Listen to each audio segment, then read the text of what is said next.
DKT state PCS। अगर आप केवल स्टेट PCS के वीडियो देखना चाहते हैं तो सब्सक्राइब करिए DKT स्टेट PCS। यहाँ आपको राज्यों की लोक सेवा आयोग से जुड़ी परीक्षाओं के टॉपर्स के वीडियो अरेंज फॉर्मेट में मिल जाएंगे और लिंक डिस्क्रिप्शन बॉक्स में भी मिल जाएगा। मेरा नाम सुधीर है। मैंने BPSC 66 में रैंक 1 किया है और मेरा ऑप्शनल मैथ्स था। तो हम इसी में स्ट्रैटेजी डिस्कस करेंगे कि मैथ्स को कैसे अच्छे से स्कोर कर सकते हैं। तो मैथ्स का जो पेपर होता है पहले हम उसके बारे में देख लेते हैं। तो उसके जो होते हैं वो 2 सेक्शंस होते हैं। सेक्शन 1 में 6 क्वेश्चंस आते हैं और सेक्शन 2 में 6 क्वेश्चन आते हैं। हमें सेक्शन 1 से 3 करने होते हैं और सेक्शन 2 से जो होते हैं उसमें से भी 3 करने होते हैं। और दोनों में एक क्वेश्चन में दो में से एक करना हो, दोनों में से दोनों करने होते हैं। तो इसमें ऐसा नहीं है UPSC की तरह कि हमारे पास कोई क्वेश्चन है जो कि कंपलसरी है। तो क्वेश्चन सिलेक्ट करते टाइम ये ध्यान रखें कि कौन सा ऐसा क्वेश्चन है जिसके दोनों पार्ट आपको आ रहे हैं। तो उन क्वेश्चंस को सिलेक्ट करें और फिर सॉल्व करें। तो क्वेश्चन सिलेक्शन का यही है कि जो टॉपिक आपके जो अच्छे हैं उनसे क्वेश्चन सिलेक्ट करें और जो दोनों में से जो भी सेक्शन अच्छा है स्टार्ट उससे करें, जिससे कि आपका कॉन्फिडेंस थोड़ा अच्छा हो। तो मेरे पास सिलेबस है, मैं थोड़ा यहाँ से देख कर आपको बताता हूँ। पेपर 1 का जो सिलेबस है वो लीनियर अलजेब्रा है, कैलकुलस है, ODE है, वेक्टर है, स्टैटिक और डायनामिक है और एक और है वो एनालिटिक ज्योमेट्री है। तो जो नॉर्मल सब्जेक्ट्स है, जो नॉर्मल टॉपिक्स हैं वो तो पेपर 1 में नॉर्मली इजी है। जो एक टॉपिक जो मुझे टफ़ लगता है वो जो फिजिक्स का पोर्शन होता है, स्टैटिक्स और डायनामिक्स का, वो थोड़ा ट्रिकी पार्ट हो सकता है बहुत लोगों के लिए, क्योंकि वो फिजिक्स का पार्ट छोड़ देते हैं। तो हम एक एक करके टॉपिक को थोड़ा डिस्कस कर लेते हैं। जो सबसे पहला टॉपिक है लीनियर अलजेब्रा। तो उसके लिए जो BPSC में बहुत द सिंपलेस्ट टॉपिक आप बोल सकते हैं कि सबसे सिंपल टॉपिक है, बट उसमें कुछ थियोरम्स है जो प्रूव करने हैं। तो उसके लिए मैंने क्या किया कि जो प्रीवियस ईयर 1994 के बाद से मिलता है प्रीवियस ईयर क्वेश्चंस का, मैंने वहाँ से उठाया, देखा कि कौन कौन से थियोरम्स हैं जो बार बार रिपीट होकर आ रहे हैं। तो मैंने ऐसे 10-11 थियोरम्स सेलेक्ट किए और उसके जो बेसिक जो मेन स्टेप्स थे मैंने उसको याद कर लिया, क्योंकि थियोरम प्रूव करना पेपर में थोड़ा डिफिकल्ट हो सकता है। बाकी लीनियर अलजेब्रा रिलेटिवली ईजी है। तो उसके लिए जो मैंने बुक यूज़ किया था लीनियर अलजेब्रा के लिए वो था मेरा सौम्य सीरीज का। दूसरा जो था वो कैलकुलस है। तो कैलकुलस जो होता है, अगर आप 11-12 आपने अच्छे से किया तो थोड़ा सा वहाँ का यूज़ कर सकते हैं। बाकी कैलकुलस मोर और लेस ईजी है। इसके लिए मैं जो बुक रिकमेंड करना चाहूँगा, बहुत लोग दूसरा मल्लिक एंड अरोरा यूज़ करते हैं, बट जो मैं रिकमेंड करना चाहूँगा वो एसचंद का डिफरेंशियल और इंटीग्रल कैलकुलस जो है मैंने वो यूज़ किया था, क्योंकि उसमें मुझे लगा कि वो ज़्यादा बेटर है। जो तीसरा टॉपिक है वो एनालिटिक ज्योमेट्री है। थोड़ा ये भी डिफ़िकल्ट टॉपिक है, क्योंकि हम इसको विजुअलाइज़ नहीं कर पाते जब क्वेश्चन 3D के आते हैं। तो BPSC के सिलेबस में और UPSC के सिलेबस में ये डिफरेंस है कि इस BPSC में हमारे पास 2D और 3D दोनों है। तो 2D के लिए तो जो क्लास 12th में हमने पढ़ा है, parabola, hyperbola, ellipse, circle, straight line, वो है, तो वो तो आपके क्लास 12th से हो जाएगा। और जो दूसरा टॉपिक है वो है 3D का। तो 3D क्या होता है, विजुअलाइज़ करने में थोड़ा प्रॉब्लम होता है, क्योंकि हम 3 डायमेंशन को सोच नहीं सकते। तो इसके लिए मैं बोलूँगा कि इसके लिए 2 बुक्स रेफ़र करें अगर आपके पास टाइम है तो। सबसे पहला जो है शांति नारायण, जो कि यशचंद की बुक आती है, मैंने वो रेफ़र किया था। और दूसरा जो था इसी के सॉल्व एग्जाम्पल्स होते हैं। कोई भी दूसरी बुक अगर आप लोगे, जैसे कृष्णा सीरीज़ मैंने यूज़ किया दूसरा बुक, तो जो भी क्वेश्चन शांति नारायण में एक्सरसाइज में थे वो सारा इन्होंने सॉल्यूशन में दे दिया, सॉल्व एग्जाम्पल में। तो फ़ायदा ये है ज्योमेट्री का कि इसमें जो क्वेश्चन आते हैं बहुत स्टैंडर्ड आते हैं, और जो एग्जाम्पल्स में हैं सिर्फ वही क्वेश्चन आते हैं, वो बाहर से कुछ भी नहीं पूछते। तो आप एक काम कर सकते हो कि सिर्फ जो सॉल्व एग्जाम्पल है उसको आप पढ़ लो, जो टिपिकल है, जो बहुत एक्स्ट्राऑर्डिनरी क्वेश्चन है उसको मार्क कर लो और पेपर से पहले उसको प्रैक्टिस कर लो। तो ये हो जाएगा, पेपर में ज़्यादा टफ नहीं होता। जो चौथा टॉपिक है OD का, ये भी one of the easiest topic है। तो इसके लिए तो सबको पता है कि MD राय सिंघानिया की बुक जो आती है यशचंद की, वो फॉलो करनी है, और ये बहुत इजी टॉपिक है, तो इसमें ज़्यादा कुछ करने की ज़रूरत है नहीं। जो 5वां टॉपिक है वो है डायनामिक्स और स्टैटिक्स। तो इसमें क्या होता है कि फिजिक्स का पार्ट है, तो हमें सोचना भी पड़ता है और उसके बाद क्वेश्चंस को सॉल्व करना पड़ता है। तो इसके लिए मैं ये बोलूँगा कि जिनका फिजिक्स थोड़ा वीक है या फिर वो बिल्कुल छोड़ देते हैं, वो इनको छोड़े ना। कुछ सिलेक्टेड टॉपिक्स है जो कि क्लास 12 से ही हो जाते हैं, जैसे कि प्रोजेक्टाइल मोशन पे क्वेश्चन आ गया, अगर वर्क पावर एनर्जी पे आ गया, तो ये जो अगर आपने क्लास 12th में और 11th में किया होगा तो वहाँ से ये क्वेश्चन सॉल्व हो जाते हैं। तो जो भी टॉपिक 11th के हैं आप उनको कर सकते हैं। और मैं ये बोलूँगा कि जो बेसिक प्रूफ है, जैसे कॉमन कैटेनरी है, तो उसका बेसिक जो प्रूफ है आप उसको कर ले और फार्मूला याद कर ले। सिर्फ फार्मूला याद कर ले कि आप वहाँ पे अप्लाई कर पाए तो ठीक है, और नहीं तो फिजिक्स वाला पार्ट छोड़ सकते हैं। तो आप स्किप कर सकते हैं क्योंकि हमें 6 में से सिर्फ 3 ही करना है। जो लास्ट टॉपिक पेपर 1 का है वो वेक्टर एनालिसिस, ये भी एक ईजी टॉपिक है, इसमें कुछ ज़्यादा करने की ज़रूरत नहीं है। इसके लिए जो मैंने फॉलो किया था वेक्टर एनालिसिस के लिए, वो फॉलो किया था कृष्णा सीरीज़ की बुक फॉलो की थी।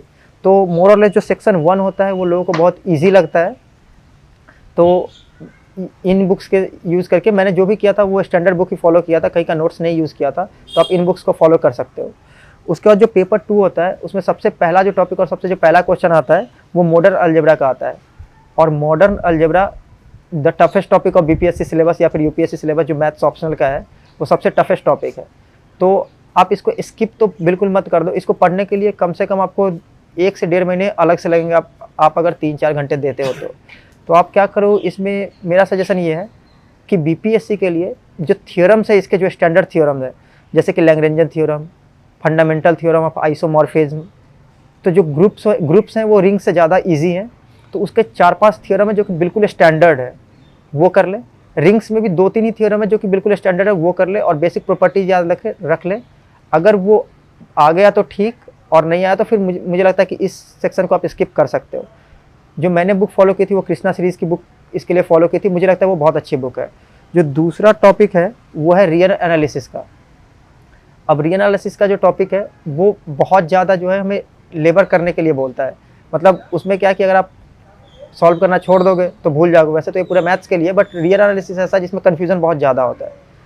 तो आप रियल एनालिसिस के लिए मैं यही बोलूँगा, जो बुक मेरी तरफ से रिकमेंडेशन होगा जो मैं पढ़ा हूँ वो एमडी राय सिंघानिया की इस-चांद की बुक है। बहुत लोग मलिक अरोड़ा पढ़ते हैं, बट मैंने उसको नहीं पढ़ा है क्योंकि वो मुझे बुक थोड़ा सा ऑड लगा। तो आप, मेरे सजेशन ये रहेगा कि आप एक बार एमडी राय सिंघानिया की बुक ट्राई करें और इस टॉपिक को खासतौर पर बहुत ज़्यादा मल्टीपल टाइम्स रिवाइज करें, तो ये इंपॉर्टेंट है। जो तीसरा टॉपिक है वो कॉम्प्लेक्स एनालिसिस है। इसमें ये दिखने में बहुत टफ लगता है, बट ये फिर से एक ईजीएस्ट टॉपिक है क्योंकि इसमें जो प्रूफ आते हैं वो बहुत, अगर आएगा तो कॉची इंटीग्रल पूछ लेंगे, बाकी प्रूफ में वरना एक ही 2 फार्मूले जिससे वो बार बार रिपीट करके क्वेश्चन पूछते हैं, कुछ एरिया निकलवा लेंगे, इंटीग्रल किसी कर्व के अंदर निकलवा लेंगे, तो वो बहुत ईजी रहता है। आप ऐसे 6-7 क्वेश्चन अगर आप प्रैक्टिस करोगे तो हो जाएगा, मैक्सिमम इतना ही करना है हमें। तो ये ईजी टॉपिक है। इसके लिए जो मैंने फॉलो किया था, इसके लिए मैंने कृष्णा सीरीज़ फॉलो की थी। अगला टॉपिक है लीनियर प्रोग्रामिंग का। फिर से ये बहुत ईजी टॉपिक है, ये तो आप यूट्यूब से अगर 2-3 वीडियो देख लोगे तो वहाँ से काम हो जाएगा लीनियर प्रोग्रामिंग का।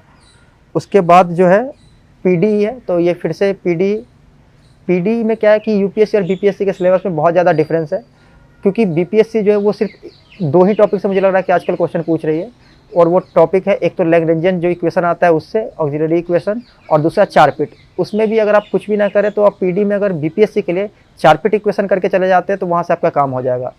ज़्यादातर जो क्वेश्चन आ रहे हैं वो सिर्फ 4 पिट्स पे ही आ रहे हैं। तो पीडी के लिए जो मैंने बुक रेफ़र किया था वो एमडी राय सिंघानिया की ही बुक थी, जो कि ओडी के लिए और पीडी के लिए साथ में आती है।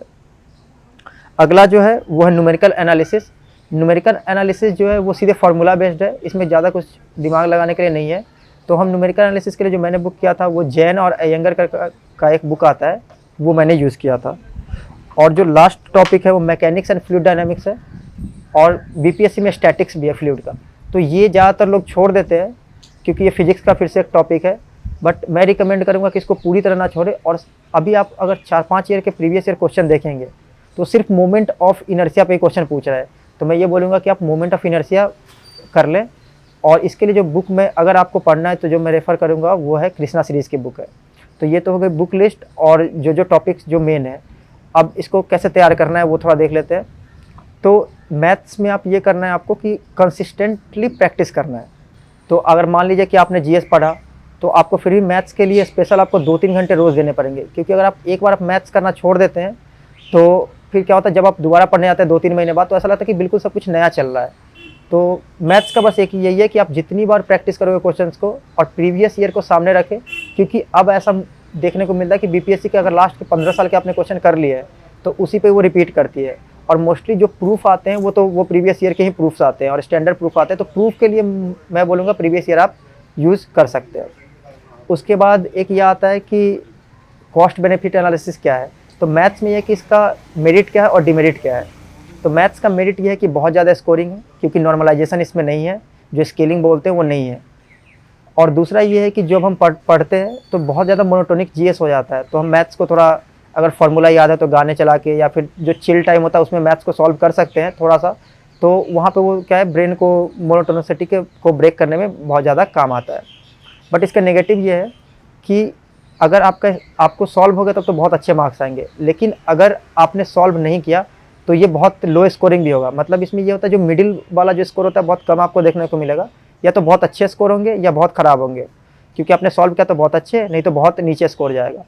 और दूसरा इसका डिमेरिट ये है कि इसका सिलेबस बहुत ज़्यादा बड़ा है, तो जीएस के साथ मैनेज कैसे करते हो तो उस पर ध्यान देना है। तो अगर कोई ऐसा है कि कम से कम आपको 3-4 महीने आपको टाइम इसको मैथ्स को अलग से देना पड़ेगा। तो अगर कोई नए स्टूडेंट है तो वो ऐसा कर सकता है कि पहले मैथ्स के सिलेबस को थोड़ा कंप्लीट कर ले, आधा या फिर 60%, उसके बाद वो जीएस में या फिर तैयारी शुरू करे। तो मैथ्स के लिए तो यही है कि आप कंसिस्टेंटली प्रैक्टिस करें, और जो बेसिक टॉपिक बोला है या फिर सबकी स्ट्रेटजी अलग होती है लेकिन मैंने जो फोकस किया था, क्योंकि बहुत ज़्यादा टाइम मेरे पास बचा नहीं था, यूपीएससी का प्री था उस टाइम भी, तो मैंने यही किया था कि जो प्रीवियस ईयर क्वेश्चन थे उसको देखकर और मैंने पूरा एनालिसिस कर लिया था। तो मैथ्स का यही स्ट्रैटेजी है, आप इसको यूज़ करें। और मैथ्स कौन लोग ले सकते हैं, एक लास्ट क्वेश्चन ये भी होता है, तो जिनका इंजीनियरिंग बैकग्राउंड है या फिर जिन्होंने मैथ्स बीएससी भी किया वो भी ले सकते हैं। इसमें कोई ऐसा नहीं है कि जिन्होंने आईआईटी किया वही मैथ्स ले। मैथ्स जो यहाँ पे आता है वो बिल्कुल बोर्ड जैसा क्वेश्चन आता था वैसा आता है, रिपीटेटिव आता है। बट ये है कि अगर आपके पास टाइम है और थोड़ा पेशेंस देना पड़ेगा मैथ्स को, कि ये स्टार्टिंग में बहुत टफ लगेगा, बट आप 2-3 बार प्रैक्टिस कर लोगे तो रिवीजन के टाइम पे ये सबसे ईजीएस्ट टॉपिक हो जाता है। मुश्किल से आपने अगर 8-10 घंटे दे दिए पेपर से पहले तो आपका रिवीजन हो जाएगा। तो मैथ्स के लिए इतना काफ़ी है। Thank you.